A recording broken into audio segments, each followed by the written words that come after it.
நமச்சிவாயம் வாழ்க, நாதந்தாள் வாழ்க. கடவுள் அனுகிரக நேயர்கள் அனைவருக்கும் இனிய வணக்கம். வாழ்க வளமுடன். நான் உங்கள் மயிலாடுதுறை ஜோதிடர் விஷால் விவர்தன் பேசுகிறேங்க. நம்முடைய கடவுள் அனுகிரக சேனலில் நிறைய பயனுள்ள ஜோதிட தகவல்களை தொடர்ச்சியாக கொடுத்து வந்துகிட்டே இருக்கிறேன். பிளேலிஸ்ட்டை சென்று பாருங்கள். ஜோதிடர் விஷால் விவர்தன் அப்படின்றது என்னுடைய 750க்கும் மேற்பட்ட ஜோதிட வீடியோக்கள், நியூமராலஜி சம்பந்தமான வீடியோக்கள், திருமண பொருத்தம் எப்படி பார்க்கணும், அரசியல் பிரபலங்கள் இவங்களுடைய ஜாதக ஆய்வுகள், இதுபோன்று நிறைய வீடியோக்கள் இருக்கும். அதை பார்த்து பயன்பெறுங்க. என்னிடம் ஜாதகம் பார்க்க ஸ்க்ரீனில் தெரியக்கூடிய 6381573180 என்ற நம்பர் மூலமாக, வாட்ஸ்அப் மூலமாக, ஆன்லைன் மூலமாக ஜாதகம் அனுப்பி ஜாதகம் பார்க்கலாங்க. நம்ம இன்னைக்கு என்ன பதிவு பார்க்க போகிறோம் அப்படின்னா, ஒரு ஜாதகத்தில் 6ஆம் அதிபதி 8ஆம் அதிபதி அந்த வீட்டோடு தொடர்பு கொண்டால் என்ன பலன், 6, 8 குடையவர்கள் அந்த வீட்டோடு தொடர்பு கொள்ளாவிட்டால் என்ன பலன் அப்படிங்கிறத இந்த பதிவில் 12 லக்னங்களுக்கும் தெளிவான விளக்கமாக பார்க்கலாங்க. பொதுவாகவே ஒவ்வொரு லக்னத்திற்கும் 6, 8ஆம் அதிபதிகள் பெரிய நல்ல பலனை வழங்கக்கூடியவர்கள் அல்ல. 6ஆம் இடம் சொன்னாலே வம்பு, வழக்கு, கடன், நோய், வேலை ஸ்தானமும் அதுதான். நீடித்த நிரந்தர ஒரு வேலையின் சார்பான ஒரு ஜீவனத்தை, ஒரு பொருளாதாரத்தை வழங்கக்கூடிய அந்த ஸ்தானமும் 6ஆம் இடம்தான். 8ஆம் இடத்தை பொறுத்த வரைக்கும் பொதுவாகவே துன்பம், தோல்வி, துயரம், விபத்து, மேலிருந்து கீழே விழுதல், அந்த இடம்தான் மிக முக்கியமான ஆயுளும் அதிர்ஷ்டமும். இப்போ 8ஆம் இடத்துல இது போன்ற கஷ்ட நஷ்டங்கள் இருந்தாலும் அந்த 8ஆம் பாவகம்தான் ஆயுளையும் தருகின்றது, அதிர்ஷ்டத்தையும் தருகின்றது என்று பொருள்படுங்க.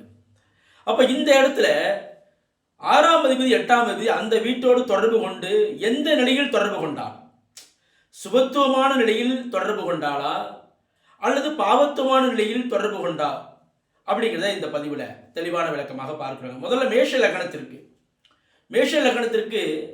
6ஆம் அதிபதியாக புதன் வருகின்றார். அவர் 6ஆம் இடத்திலே இருந்தால் 6ஆம் வீட்டோடு தான் தொடர்பு கொண்டிருக்கின்றார் என்று பொருள். 6ஆம் இடத்திலே உச்சம் பெற்று அமர்வார். அப்போ கண்டிப்பாக மேஷ லக்னத்திற்கு புதன் 6ஆம் இடத்திலே இருந்து அல்லது 12ஆம் இடத்திலே மறைந்து நீச்சம் பெற்று 6ஆம் இடத்தை தொடர்பு கொண்டார். இது போன்ற அமைப்பில் இருந்தார் அப்படின்னா 6ஆம் இடத்தின் பலன் கடுமையாக செயல்படும். மேஷ லக்னத்திற்கு 6ஆம் அதிபதியாக அவர் செயல்படுவார். அப்போ இந்த இடத்துல லக்னாதிபதி மட்டும் பலம் இழந்து இருந்தால், லக்னாதிபதி சொல்லக்கூடிய யார், செவ்வாய் சுபத்துவம் அடைந்திருந்து நல்ல நிலையில் இருக்கணும்.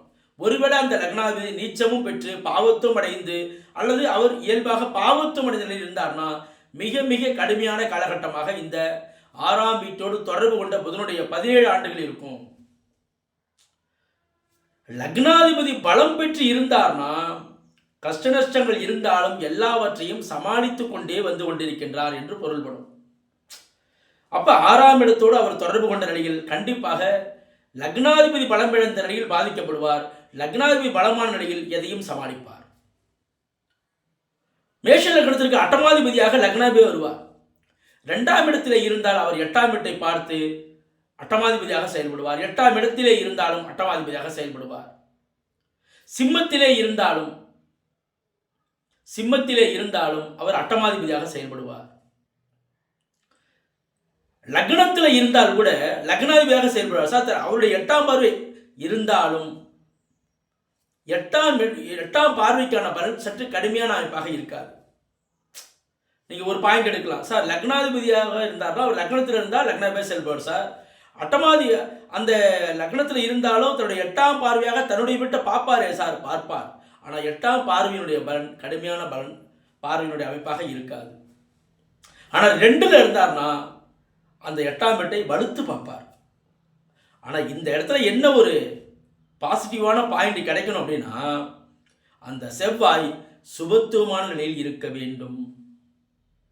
அப்ப இந்த இடத்துல லக்னாதிபதியாக செயல்படுவாரா, 8ஆம் வீட்டோடு தொடர்பு கொண்டிருந்தால் அர்த்தம் 8ஆம் இடத்தை பார்ப்பது, 8ஆம் வீட்டிலே இருப்பது, சிம்மத்தில் அமர்ந்து 4ஆம் பார்வையாக பார்ப்பது, இது போன்ற அமைப்பில் இருந்தார் அப்படின்னா இந்த இடத்துல அவர் சுபத்துவமான நிலையில் அல்லது சிம்மத்தில் இருந்தாலும் இயல்பான நிலையில் நல்லா தான் இருப்பார். அப்போ இது போன்ற நிலையில் இருந்தார்னா ஒன்றும் பெரிய கெடுபலனை தரமாட்டார். ஆனால் அந்த இடத்த அவர் இருக்கிறது என்பது சிறந்தது அல்ல. அப்போ இந்த இடத்துல லக்னாதிபதியாக 8ஆம் வர்றதுனால கண்டிப்பாக செவ்வாய் தசை சற்று போராட்டமான காலகட்டமாகவே இருக்கும் என்று சொல்லலாங்க. ரிஷப லக்னத்திற்கு 6ஆம் அதிபதியாக வரக்கூடிய ஒரு லக்னாதிபதி.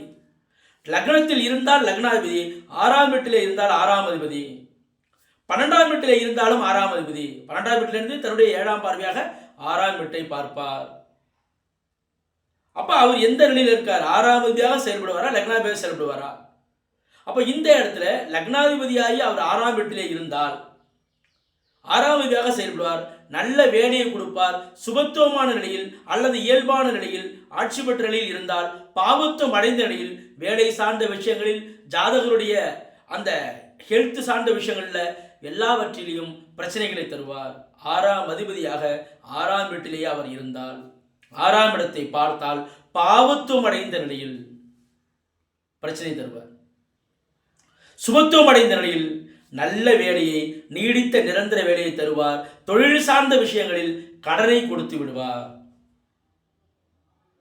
ரிஷப லக்னத்திற்கு சுக்கிரன். ரிஷப லக்னத்திற்கு அட்டமாதிபதி என்று சொல்லக்கூடியவர் யாரு? குரு.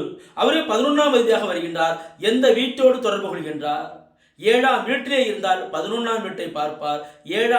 அந்த 8ஆம் வீட்டிற்கு 12இல் மறைவார்.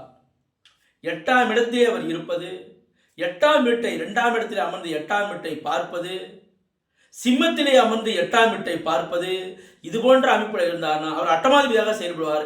இந்த இடத்துல லக்னாதிபதி பலம் பெற்று இருக்க வேண்டும்.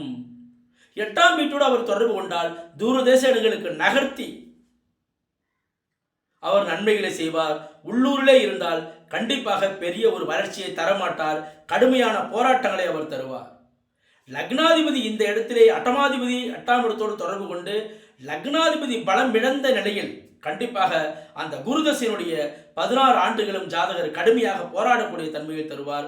லக்னாதிபதி பலம் பெற்று இருந்தால் ஜாதகர் எல்லாவற்றையும் சமாளித்துக் கொண்டே இருக்கின்றார் அப்படிங்கிற பாயிண்ட் வந்துருங்க. மிதுன லக்னத்திற்கு 6ஆம் அதிபதியாக செவ்வாய் வருகின்றார். அட்டமாதிபதியாக சனி வருகின்றார். 6ஆம் வீட்டிலே செவ்வாய் இருப்பது, 6ஆம் இடத்தை செவ்வாய் பார்ப்பது. சிம்மத்திலே இருந்தால் 4ஆம் பார்வையாக 6ஆம் வீட்டை பார்ப்பார். 12ஆம் இடத்திலே சுக்கிரனுடைய வீட்டிலே செவ்வாய் இருந்தால் தன்னுடைய 7ஆம் பார்வையாக 6ஆம் வீட்டை பார்ப்பார். அப்ப செவ்வாய் 6ஆம் வீட்டோடு தொடர்பு கொண்ட நிலையில் லக்னாதிபதி பலமாக இருந்தால் ஜாதகருக்கு கடன், நோய், எதிரி, வம்பு வழக்கு அனைத்தும் வந்து அனைத்தையும் அவர் ஜாதகர் சமாளித்துக் கொண்டிருக்கின்றார். லக்னாதிபதி பலமான நிலையில், லக்னாதிபதி பலவீனமான நிலையில் ஜாதகர் கடுமையாக போராடி கொண்டிருக்கின்றார் என்று பொருள் வந்துருங்க. அப்ப அட்டமாதிபதியாக மிதுன லக்னத்திற்கு வரக்கூடியவர் சனி 8ஆம் வீட்டிலே இருந்தால் அட்டமாதிபதியாக செயல்படுவார். 8ஆம் வீட்டிற்கு 12இல் மறைந்து 7ஆம் வீட்டிலே இருந்தால் 8ஆம் அதிபதியாக அவர் செயல்பட மாட்டார்.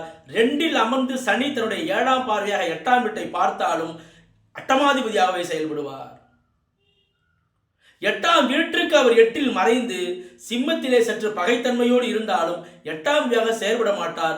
இந்த இடத்துல சிம்மத்திலே சனி பகை பிளஸ் சுபத்துவம் அடைந்திருக்க வேண்டும். அப்ப எந்த இடத்துல இருக்காரு? 8ஆம் வீட்டில் இருக்காரா சனி? 8ஆம் வீட்டிற்கு 8இல் மறைந்து இருக்கின்றாரா? அப்ப 8ஆம் வீட்டில் இருந்தால் 2இல் இருந்தால் 8ஆம் வீட்டை வைப்பார். இந்த இடத்துல சனி சுபத்துவமான நிலையில் இருக்க வேண்டும். எல்லாவற்றையும் சமாளிக்கக்கூடிய அளவில் அந்த லக்னாதிபதி பலமாக இருக்க வேண்டும். லக்னாதிபதி இந்த இடத்துல பலவீனமான நிலையில் இருக்கும்போது கண்டிப்பாக சனி 8ஆம் அதிபதியாக செயல்படுவாரா, 9ஆம் அதிபதியாக செயல்படுவார் என்றால் 8ஆம் வீட்டோடு தொடர்பு கொண்ட நிலையில், 8ஆம் வீட்டோடு தொடர்பு கொண்ட நிலையில் அவர் கடுமையான கஷ்ட நஷ்ட பிரச்சனைகளை தருவார். கடக லக்னத்திற்கு 6ஆம் அதிபதியாக குருபகவான் வருகின்றார். கடக லக்னத்திற்கு 6ஆம் வீட்டோடு தொடர்பு கொள்கின்றாரா குரு? 12ஆம் இடத்திலே அமர்ந்தால் 6ஆம் வீட்டை அவர் பார்ப்பார். கடக லக்னத்திற்கு 2ஆம் இடத்திலே அமர்ந்த குரு தன்னுடைய 5ஆம் பார்வையால் 6ஆம் வீட்டை பார்ப்பார். கடக லக்னத்திற்கு 10ஆம் இடத்திலே மேஷ மனையிலே அமரக்கூடிய குரு பகவான் தன்னுடைய 9ஆம் பார்வையால் 6ஆம் வீட்டை பார்ப்பார்.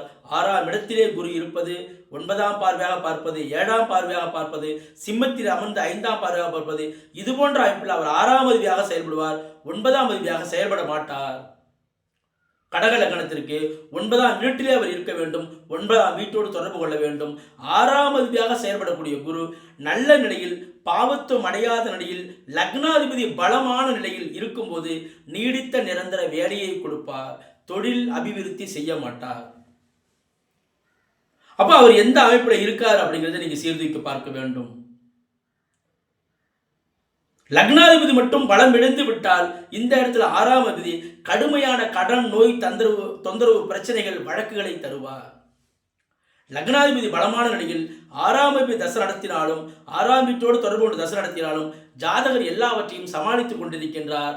ஆனால் கஷ்டங்களையும் அனுபவிக்கின்றார். ஆனால் அதையும் சமாளித்துக் கொண்டே தன்னுடைய வாழ்க்கையை நடத்தி கொண்டிருக்கின்றார் என்று பொருள் பெறும். அப்ப கடக லக்னத்திற்கு அட்டமாதிபதி என்று சொல்லக்கூடிய ஒரு சனி 2ஆம் இடத்திலே இருந்தால் 8ஆம் அதிபதியாக செயல்படுவார். 8ஆம் வீட்டிலே இருந்தாலும் 8ஆம் அதிபதியாக செயல்படுவார். கடக லக்னத்திற்கு 3ஆம் இடத்திலே அமர்ந்த 6ஆம் இடத்திலே அமர்ந்த சனி தன்னுடைய 3ஆம் பார்வையால் 8ஆம் வீட்டை பார்த்து 8ஆம் அதிபதியாக செயல்படுவார். கடக லக்னத்திற்கு 11ஆம் இடத்திலே அமர்ந்த சனி தன்னுடைய 10ஆம் பார்வையால் 8ஆம் வீட்டை பார்த்து 8ஆம் அதிபதியாக செயல்படுவார். அப்ப இந்த அமைப்பெல்லாம் வருதா? எல்லாவற்றையும் தாங்கக்கூடியவர்கள் லக்னாதிபதி பலமாக இருக்கின்றாரா? லக்னாதிபதி பாவத்துவம் அடைந்த நிலையில் நீச்சமடைந்த நிலையில் ஒளியிழந்த நிலையில் இருக்கின்றாரா? லக்னாதிபதி சந்திரன். அப்ப இந்த பாயிண்டை நீங்க சீர்தூக்கி பார்க்கணும். அப்ப எப்படி இருக்கார்? கடக லக்னத்திற்கு லக்னாதிபதி 8ஆம் வீட்டோடு தொடர்பு கொண்டிருக்கின்றாரா? 6ஆம் வீட்டோடு தொடர்பு கொண்டிருக்கின்றாரா? அந்தந்த அதிபதிகள் அந்த வீட்டோடு தொடர்பு கொண்டு லக்னாதிபதி பலமிழந்த நிலையில் கண்டிப்பாக பாதிப்பை தருவார். 8ஆம் வீட்டோடு சனி சுபத்துவமான நிலையில் தொடர்பு கொண்டு லக்னாதிபதி பலமான நிலையில் திடீர் அதிர்ஷ்ட வாய்ப்புகளையும் வெளியிடம் நகர்த்தி நல்ல பலனையும் தருவார். சிம்ம லக்னத்திற்கு 6ஆம் அதிபதியாக சனி பகவான் வராரு. அட்டமாதிபதியாக குரு வராரு. 6ஆம் அதிபதியாக வரக்கூடிய சனி 6ஆம் வீட்டோடு தொடர்பு கொண்டிருக்கின்றாரா? 12ஆம் இடத்திலே அமர்ந்தால் தன்னுடைய 7ஆம் பார்வையால் 6ஆம் வீட்டை பார்ப்பார். அப்ப சனி எந்த வீட்டோடு தொடர்பு கொள்கின்றார்? 6ஆம் வீட்டோடு தொடர்பு கொண்ட நிலையில் சிம்ம லக்னத்திற்கு 4ஆம் இடத்திலே விருச்சகத்திலே அமர்ந்த சனி தன்னுடைய 3ஆம் பார்வையால் 6ஆம் வீட்டை பார்ப்பார். 6ஆம் அதிபதியாக செயல்படுவார். லக்னாதிபதி இந்த இடத்துல பலமிழந்த நிலையில் 6ஆம் அதிபதி தசை நடத்தும் போது, சனி பகவான் தசை நடத்தும் போது கண்டிப்பாக ஜாதகர் கடுமையான போராட்டத்திற்கு ஆட்படுவார். லக்னாதிபதி பலம் ஆன நிலையில் ஜாதகர் எதையும் சமாளித்துக் கொண்டிருக்கின்றார் அப்படிங்கிற பாயிண்ட் வந்துருங்க. சிம்ம லக்னத்திற்கு அட்டமாதிபதி என்று சொல்லக்கூடிய குரு லக்னத்திற்கு 4ஆம் இடம் விருச்சகத்திலே அமர்ந்த குரு தன்னுடைய 5ஆம் பார்வையால் 8ஆம் வீட்டை பார்ப்பார். 8ஆம் இடத்திலே அவர் இருந்தாலும் 8ஆம் வீட்டோடு தொடர்பு கொள்கின்றார் என்று பொருள்படும். லக்னத்திற்கு அவர் சிம்ம லக்னத்திற்கு 2ஆம் இடத்திலே அமர்ந்த குரு தன்னுடைய 7ஆம் பார்வையால் 8ஆம் வீட்டை பார்ப்பார். இந்த இடத்துல 8ஆம் அதிபதியாக செயல்படுவார். ஜாதகரை தூர தேச இடங்களுக்கு நகர்த்தி நல்ல பலனை தருவார்.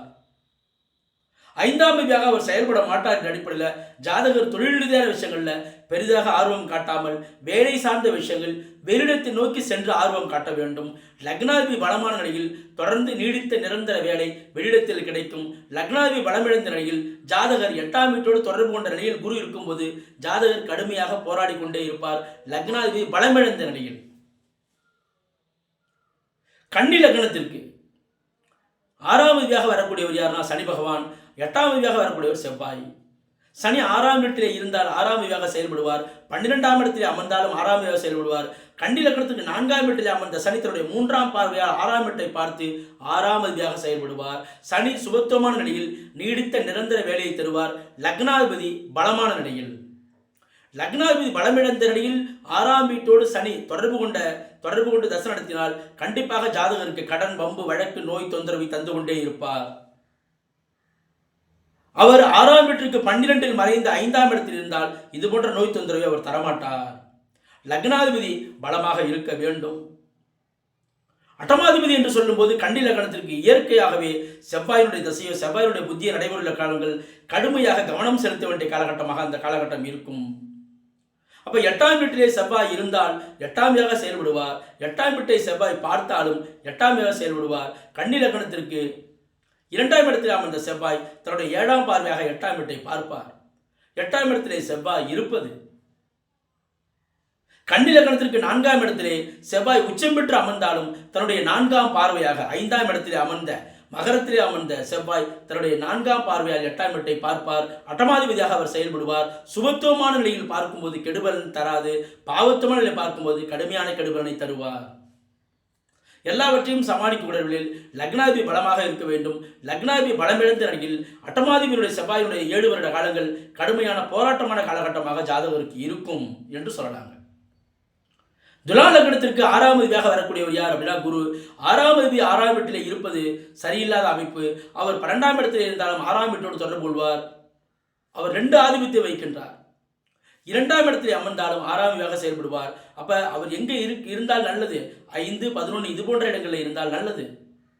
அப்ப இந்த இடத்துல லக்னாதிபதி பலம் இழந்த நிலையில் 6ஆம் அதிபதி பலமான நிலையில் கண்டிப்பாக இந்த காலகட்டம் கடுமையான போராட்டமான காலகட்டமாக குருதசனுடைய காலகட்டமானது இருக்கும். லக்னாதிபதி பலமாக இருக்கும்போது நீடித்த நிரந்தர வேலை தன்மையை கொடுப்பார்.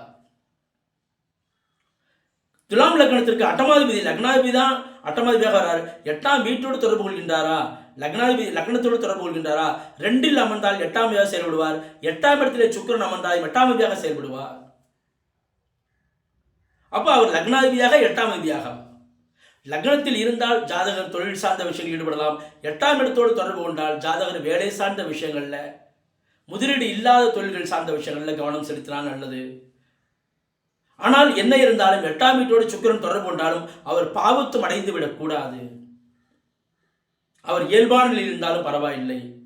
இந்த இடத்துல லக்னத்தோடு ஒரு சுபகரம் தொடர்பு கொள்வது என்பது நல்ல அமைப்பை தரும். விருச்சிக லக்னத்திற்கு 6ஆம் அதிபதியாக லக்னாதிபதி வருகின்றார். லக்னத்திலே இருந்தால் லக்னாதிபதி, 6ஆம் வீட்டிலே இருந்தால் 6ஆம் அதிபதி, 3ஆம் இடத்திலே அமர்ந்து தன்னுடைய 4ஆம் பார்வையால் 6ஆம் வீட்டை பார்த்தாலும் 6ஆம் அதிபதி, 12ஆம் வீட்டிலே இருந்து 6ஆம் வீட்டை பார்த்தாலும் 6ஆம் அதிபதி. அவர் லக்னத்தோடு தொடர்பு கொள்கின்றாரா, 6ஆம் வீட்டோடு தொடர்பு கொள்கின்றாரா என்று பார்க்க வேண்டும். இந்த இடத்துல கண்டிப்பாக செவ்வாய்க்கு ஒரு சுபத்துவ தொடர்பு கண்டிப்பாக வேண்டும். அவ்வாறு இருந்தால் ஜாதகர் நல்ல ஒரு வேலைத்தன்மையிலே தொடர்ந்து பயணிப்பார். விருச்சிக லக்னத்துக்கு 8ஆம் அதிபதியாக புதன் வருவார். 8ஆம் வீட்டில் இருந்தால் 8ஆம் அதிபதி பாவத்துவமான நிலையில் இருக்கக்கூடாது. சுபத்துவமான நிலையிலோ அல்லது இயல்பான நிலையில் இருந்தால் கண்டிப்பாக ஜாதகரை வெளியிடத்தை நோக்கி நகர்த்தி நல்ல பலன்களை தருவார். லக்னாதிபதியினுடைய பலம் இங்கே மிக முக்கியமானதாக கருதப்படும். அப்ப விருச்சிக லக்னத்துக்கு 8ஆம் அதிபதியாக செயல்படக்கூடிய புதன் 8ஆம் வீட்டில் இருந்தால் 8ஆம் அதிபதி, 2இல் அமர்ந்து தன்னுடைய 8ஆம் வீட்டை 7ஆம் பார்வையாக பார்த்தாலும் 8ஆம் அதிபதி. அப்ப இது போன்ற அமைப்பில் இருக்காரா? அந்த புதன் கடுமையான பாவத்துவத்தை அடைந்து விடக்கூடாது. எல்லாவற்றையும் சமாளிக்க உடலில் லக்னாதிபதி சுபத்துவம் பெற்றிருக்க வேண்டும், வலுவான அமைப்பில் இருக்கணும். தனுசு லக்னத்திற்கு 6ஆம் அதிபதியாக சுக்கிரன் பகவான் வருவாரு. அட்டமாதிபதியாக சந்திரன் வருவாரு. சந்திரன் வளபிரி சந்திரனாக இருக்கும் நிலையில் பெரிய கெடுபலன் இருக்காது. லக்னத்திற்கு 8ஆம் அதிபதியாக சந்திரன் வருவது. அப்ப அந்த சந்திரன் பாவத்துவம் அடைந்த நிலையில் இருந்தால் கண்டிப்பாக அந்த காலகட்டத்தில் மிக மிக கவனம் செலுத்த வேண்டிய காலகட்டமாக இருக்கும். லக்னாதிபதி பலமான நிலையில் ஜாதகர் எதையும் சமாளித்துக் கொண்டிருக்கின்றார். தனுசு லக்னத்திற்கு 6ஆம் அதிபதியாக வரக்கூடிய சுக்கிரன் 6ஆம் இடத்தில் அமர்ந்திருக்கின்றாரா, 11ஆம் இடத்தில் அமர்ந்திருக்கின்றாரா? 6ஆம் இடத்தில் அமர்ந்தால் 6ஆம் அதிபதி, 12ஆம் இடத்தில் அமர்ந்து 6ஆம் வீட்டை பார்த்தாலும் 6ஆம் அதிபதி. அப்ப இது போன்ற அமைப்புல சுக்கிரன் இருக்காரா? 11ஆம் வீட்டோடு தொடர்பு கொண்டிருக்காரா? எல்லாவற்றையும் சமாளிக்க லக்னாதிபதி குரு பலமாக இருக்கின்றாரா? அல்லது அந்த 6ஆம் அதிபதி 6ஆம் வீட்டோடு தொடர்பு கொண்டு பாவத்துவம் அடைந்த நிலையில் இருக்கின்றாரா, சுபத்துவம் அடைந்த நிலையில் இருக்கின்றாரா? இது போன்ற விஷயங்களை பார்க்க வேண்டும். 6ஆம் அதிபதி 6ஆம் வீட்டோடு தொடர்பு கொண்டு பாவத்துவமான நிலையில் இருக்கும்போது கடுமையான ஜாதகருக்கு கடன், நோய், தொந்தரவு, வழக்குகளை தருவார். லக்னாதிபதி பலமான நிலையில் ஜாதகர் எல்லாவற்றையும் சமாளித்து வந்து கொண்டிருக்கின்றார் என்று பொருள் வருங்க. மகர லக்னத்திற்கு 6ஆம் அதிபதியாக புதன் வராரு, 9ஆம் அதிபதியாக புதன் வராரு. மகர லக்னத்துக்கு 8ஆம் அதிபதி என்று சொல்லக்கூடிய சூரியன் நல்லவர் கிடையாது.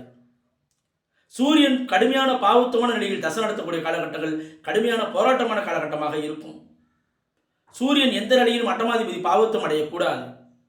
எல்லாவற்றையும் சமாளிக்கக்கூடிய அளவில் லக்னாதிபதி பலம் பெற்று இருக்க வேண்டும். அப்ப இந்த அமைப்புல சூரிய தசை மிக மிக கவனம் செலுத்த வேண்டிய காலகட்டமாக இருக்கும். 8ஆம் வீட்டோடு அவர் தொடர்பு கொண்டிருந்தாலும் சுபத்துவமான நிலையில் தொடர்பு கொண்டால் ஜாதகத்தை வெறியிடம் நகர்த்தி நன்மை செய்வார். 2இலே சூரியன் அமர்ந்தாலும் 8ஆம் அதிபதியாக செயல்படுவார். 8இலே சூரியன் அமர்ந்தாலும் 8ஆம் அதிபதியாக செயல்படுவார். மகர லக்னத்திற்கு லக்னாதிபதி என்று சொல்லக்கூடிய சனி நல்ல நிலையில் எல்லாவற்றையும் சமாளிக்கக்கூடிய நிலையில் இருக்க வேண்டும். லக்னமும் சுபத்துவம் அடைந்திருந்தால் இன்னும் நல்லது. மகர லக்னத்திற்கு 6ஆம் அதிபதியாக புதன் 6ஆம் வீட்டில் இருந்தால் 6ஆம் அதிபதியாக செயல்படுவார். 6ஆம் வீட்டிற்கு 6இல் மறைந்து 11ஆம் வீட்டில் இருந்தால் 6ஆம் அதிபதியாக செயல்பட மாட்டார். 12ஆம் இடத்தில் அமர்ந்தாலும் 6ஆம் அதிபதியாக செயல்படுவார். 6ஆம் அதிபதியாக செயல்பட்டாலும் லக்னாதிபதி பலமான நிலையில் ஜாதகருக்கு நீடித்த நிரந்தர வேலையை கொடுப்பார். லக்னாதிபதி பலத்தோடு இருக்க வேண்டும். மகர லக்னத்திற்கு 6ஆம் அதிபதியாக புதன் வர்றது. கும்ப லக்னத்திற்கு 6ஆம் அதிபதியாக சந்திரன் வராரு. 8ஆம் அதிபதி என்று சொல்லக்கூடியவர் யாருன்னா அந்த புதன். அப்போ கும்பலக்கணத்திற்கு 6ஆம் வீடாக வரக்கூடிய சந்திரன் 6ஆம் வீட்டோடு தொடர்பு கொண்டு வளர்பிறை சந்திரனாக இருந்தால் நீடித்த நிரந்தர வேலையை கொடுப்பார். லக்னாதிபதி இங்கே பலமாக இருக்க வேண்டும். எந்த நடியிலும் கும்பலக்கணத்திற்கு சந்திரனுடைய தசை கடுமையான போராட்டமாக அமைப்பாகவே இருக்கும். எல்லாவற்றையும் சமாளிக்கூடிய லக்னாதிபதி பலமாக இருக்க வேண்டும். கண்டிப்பாக கும்பலக்கணத்தை சந்திரசேகரனுடைய காலங்களில் மிக மிக கவனம் செலுத்த வேண்டிய காலகட்டமாக இருக்கும். ரிஷப லக்னத்திற்கு இந்த சந்திரன் ரிஷப லக்னத்திற்கும் சரிங்க. சந்திரன் நல்ல பலனை தரமாட்டார். அதே போல் கும்பலக்கணத்திற்கும் சந்திரன் பெரிய நல்ல பலனை தரமாட்டார். அப்போ அந்த காலகட்டம் ரொம்ப கவனமான காலகட்டமாக இருக்கும். ஏன்னா 6ஆம் வீட்டோடு தொடர்பு கொண்டு தேய்பிரை சந்திரனாகவும் அவரே பாவத்துவம் அடைந்த நிலையில் இருக்கும்போது ஜாதகருக்கு கடுமையான கடன் நோய் தொந்தரவுகளை வழக்குகளை கொடுப்பார். கும்பலக்கணத்துக்கு அட்டமாதிபதி என்று சொல்லக்கூடிய புதன் 8ஆம் வீட்டோடு தொடர்பு கொண்டு சுபத்துவமான நிலையில் இருந்து லக்னாதிபதியும் பலமான நிலையில் ஜாதகரை வெளியிடம் நகர்த்தி நல்ல பலன்களை தருவார். பாவத்துவமான நிலையில் ஜாதகருக்கு கடுமையான நோய் தொந்தரவுகளை தருவார். வம்பு வழக்கு கஷ்ட நஷ்ட அவமானத்தை தருவார். பாவத்துவமான நிலையில் சுபத்துவமான நிலையில் இருந்தார்னா வெளியிடம் நகர்த்தி நல்ல பலனை தருவார். மீன லக்னத்திற்கு 6ஆம் வீடாக வரக்கூடியவர் யாரு? சூரியன். பொதுவாகவே லக்னத்திற்கு அவர் யோகர் தான். இருந்தாலும் 6ஆம் வீட்டோடு தொடர்பு கொண்டிருந்தால் 6ஆம் வீடாகத்தான் அவர் செயல்படுவார். பாவத்துவமான நிலையில் அவர் இருக்கக்கூடாது. சுபத்துவமான நிலையில் இருக்க வேண்டும். லக்னாதிபதி பலமாக இருக்க வேண்டும். லக்னத்திலே குரு ஆட்சியாக இருக்கின்றார், திக்பலமாக இருக்கின்றார். லக்னம் சுபத்துவமாக இருக்கின்றது. இது போன்ற அமைப்பில் இருக்கும்போது 6ஆம் வீடாக சூரிய பகவான் வந்தாலும் எல்லாவற்றையும் சமாளிக்கக்கூடிய தன்மையில் இருப்பார். லக்னத்திற்கு அட்டமாதிபதியாக சுக்கிரன் வராரு. 3ஆம் வீட்டோடு தொடர்பு கொள்கின்றார். 8ஆம் வீட்டோடு அவர் 8ஆம் வீட்டில் இருந்தால் 8ஆம் வீடாக செயல்படுவார். 2இல் அமர்ந்தாலும் 8ஆம் வீடாக செயல்படுவார். ஆனால் இந்த இடத்துல சுக்கிரனுக்கு பெரிய பாவத்து தொடர்பு எதுவும் இல்லை என்றால் ஜாதகரை வெளியிடம் நகர்த்தி நல்ல பலனை தருவார். லக்னாதிபதி பலத்தை பொறுத்து லக்னாதிபதி பலமிழந்த நிலையில் ஜாதகர் வெளியிடம் நகராமல் ஊரிலேயே உழன்று நிறைய கஷ்ட நஷ்டங்களை கடன்களை வாங்கி குவிக்க பார்ப்பார். அப்போ இந்த அமைப்பில் லக்னாதிபதி பலமான நிலையில் அந்த ஜாதகருக்கு என்ன யோசனை வரும்? நம்ம வெளியிட நகரணும்னு அந்த ஒரு நல்ல திங்கிங் அவருக்கு வரும். லக்னாதிபதி பலம் இருந்த இல்லை, வெளில போய் ஒன்றும் புண்ணியம் இல்லை, இங்கே ஏதாவது பிஸ்னஸ் பண்ணணும், அதை பண்ணணும், இதை பண்ணணும்னு சொல்லிட்டு அவர் கடன் ரீதியான விஷயங்களில் ஆட்பட ஆரம்பிச்சிருவார். அப்போ இந்த 8ஆம் வீதியாக அவர் செயல்படக்கூடிய காலகட்டம் என்பது சற்று போராட்டமான காலகட்டமாக இருக்கும். லக்னாதிபதி பலமான நிலையில் எதையும் ஜாதகர் சமாளித்துக் கொண்டிருக்கின்றார் என்று பொருள் வருங்க. இது போன்ற இன்னும் நிறைய ஜோதிட தகவல்களை தொடர்ச்சியாக நம்முடைய கடவுள் சேனலை பதிவு செய்வோம். நம்முடைய சேனலை சப்ஸ்கிரைப் பண்ணுங்கள், லைக் பண்ணுங்கள், பிறருக்கு பயன்படுத்தி ஷேர் பண்ணுங்கள். என்னிடம் ஜாதகம் பார்க்க ஸ்க்ரீனில் தெரியக்கூடிய 6381573180 என்ற நம்பர் மூலமாக வாட்ஸ்அப் மூலமாக ஆன்லைன் மூலமாக ஜாதகம் அனுப்பி ஜாதகம் பார்க்கலாங்க. நன்றி, வணக்கம். வாழ்க வளமுடன், வாழ்க வையகம், வாழ்க பிரபஞ்சம்.